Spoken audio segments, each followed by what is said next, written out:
What's going on, everyone? Welcome back to Trucker 219. Holy crap, have I been dealing with the computer issues, but we are back with some more crash reactions. Let's go.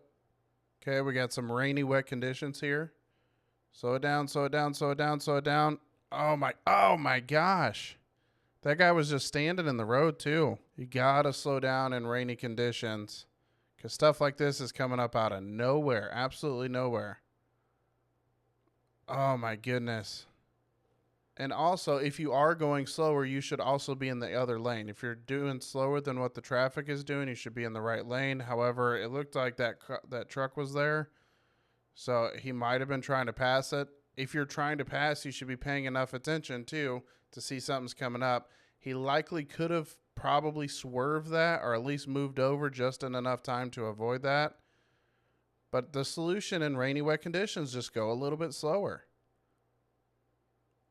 The load's just not worth it, guys. It's not. Okay, so we're cruising right along here. Got a truck on this side. Got a car over here. Whoa! That trailer got loose. Looks like it ran into the side of the truck. Luckily, this car recognized it. A lot of times what happens with these is they just let it go and they get 20 miles down the road and realize, I don't have a trailer on anymore. So good job on this car for recognizing it. Next time, make sure you put on those safety chains when you're hooking up a trailer. Uh-oh. They gone. Well, they recognized it, but they didn't stay stopped. Okay, we're cruising along here. Whoa! Slow it down, buddy. Goodness gracious. Like, I don't understand it. Like, you could see a line of cars right ahead of you. These cell phones are getting out of hand, let me tell you what. All right, we got a night drive. We got some brakes here. Slow it down, slow it down. Oh, brake check, brake check. Oh, man, come on now. Goodness gracious. Yeah, the truck driver definitely wasn't paying attention. He had his brake lights on. Let's take this one back just for a second here. The right thing to do if you can see a traffic backup ahead of you is to throw on your four ways. Whether you're in a car or a truck, doesn't matter. Throw on your four ways to let people behind you know, hey, there's some hazards up ahead. Be paying attention. Either way, you're a professional truck driver. You should know better. Got brake lights here. Boom, this guy did it. He threw on his four ways to let people know behind him that he's coming to a stop and that there's hazards up ahead that they need to be worried about. Yeah, it did stop pretty quick, but yeah, the other option is to find an out. However, this truck is over here. You got a guardrail right here. There is no out in this situation. The only thing you could do is hit your brakes. And unfortunately, he wasn't paying attention in enough time to hit his brakes. So you'll have to go buy a new hood, maybe push the radiator back a little bit. Trailer's going to be fine, though. These trailers are tough as nails. They can take a lick. All right. Ooh, truck, come on now.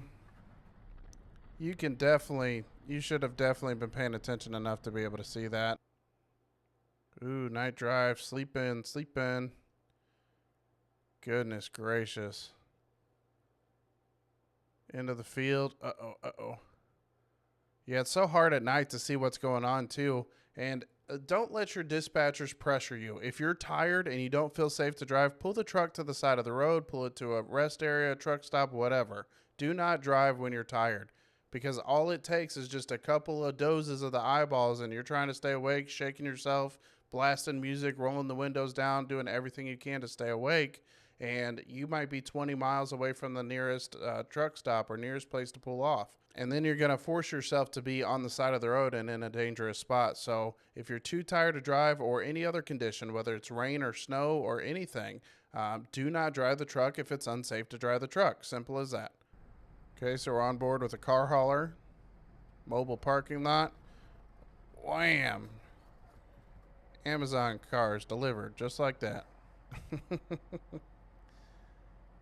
I don't know why that truck was slowing down in that lane either, but regardless, he could be having a mechanical or a medical issue, and it looks like this guy is splitting the lane too. It could be where the position of the camera too within the cab to where it looks like that. I doubt it, though. He's like splitting the lane here. He doesn't. This guy doesn't have his four ways on either, going slow. If you're going slower than, I don't know, maybe 5 miles under the speed limit, go ahead and throw your four ways on. Goodness gracious. Okay, so we're out here at a warehouse. Speed should be definitely very slow coming through here. Okay, what's going on? Nice and slow driving. Okay. Oh. Oh my goodness, he got into the fire hydrant. Hopefully it was turned off. I don't see any water spraying everywhere or anything. Got into this fence and everything too. So the issue that normally happens, anything that's happening while you're driving in a place like this, is you start to drive slow. You're driving 15, 20 miles an hour, and people's first instinct is to grab their phone and start looking. Now, this could be a problem with just the industry, because you're getting into these places and you got to look for trailer number 5231267. You got to try to remember all those numbers. Instead, have it up on your phone. It's one of those situations where you gotta be ambidextrous. You gotta pay attention. Speed isn't really a factor in here. You're just messing around with your phone, and if you're so engrossed in your phone, you can't see when you start to drift off to the side of the road. All right. Oh, slow down, slow down, slow down, slow down. Brake check, brake check, brake check, brake check, brake check. I mean, come on. That was plenty enough time. More than enough time to get it stopped. Okay, so you see the brake lights ahead. Okay, did you see that? Let's see if I can get a good pause on it here. I don't know if I'm going to be that skilled. There you go. That's the only thing that I could potentially see why you wouldn't see it, but the brake lights were on well ahead of time.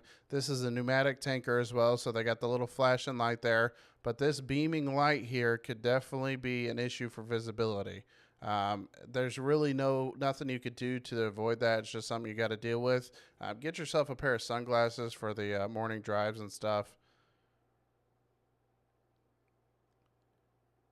Yeah, I mean, there was a good amount of time to slow down too, so I don't think speed was an issue on this one. I think that the truck was going at a decent speed. It wasn't over the top or anything. He just wasn't paying attention, or didn't pay attention soon enough. You could tell he tried to slow down, just not enough time. All right, we got a night drive. Whoa, whoa, whoa, whoa, whoa. Hello, hello. Wake up, wake up. Wee-oo, wee-oo. He tried to find it out at the last minute. This van has no other option, though, because you could see how much space is on this shoulder. The same thing is the exact same problem. He doesn't choose where his van decides to break down. Now, if he's hopping out to take a leak in the middle of the interstate, bad idea. But most likely his truck broke down. Or his van, sorry. Boom, he just recognized it. That far out. That's maybe one truck length away. You could see his hood start to dip a little bit. That means he got onto his brakes. That's not much room. So he's just now recognizing that there's a problem. He's on his brakes, tries to find it out at the last second, and doesn't have enough room to. But again, this van has no other option. Where else are you going to break down? You don't get to choose where you break down. So he could have thrown his four ways on. Definitely should have thrown his four ways on. Just a bad day for everybody here.